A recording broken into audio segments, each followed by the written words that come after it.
Başqa evli bir kişiyə aşiq oldum. Mən də evliyəm, amma ərimlə aramda heç bir emosional yaxınlıq hiss etmirəm. Başqa bir kişinin sevgisini arzulamaq yaxşıdırmı? Əgər əriniz başqa bir qadına belə hisslər bəsləsəydi, bunu qəbul edərdinizmi? Bu hissin həmişə və ya uzun müddət olacağını düşünməyin. Bu heç də uzun müddətli bir şey deyil. Və sizin bir ailəniz var, digər şəxsin də ailəsi var.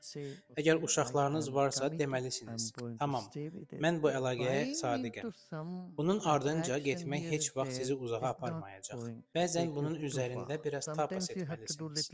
Dayanıb müqavimət göstərin.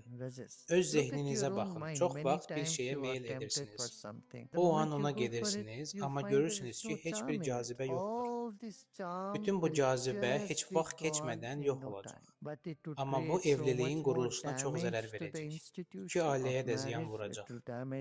Lakin əgər ailənizdə çox toksik bir münasibət varsa və siz 100%, bəlkə də 200% çalışmısınızsa və heç nə işləmir, mən deyərdim ki, belə bir evlilikdə həyatınızı israf etmək dəyərli deyil. Sadəcə irəliləyin, azad olun və xoşbəxt olun. Amma bunun üçün 100%-inizi qoymalısınız. Beləliklə, həyatınızda biraz tapas etmək çox vacibdir. So little tapas is very much needed in life.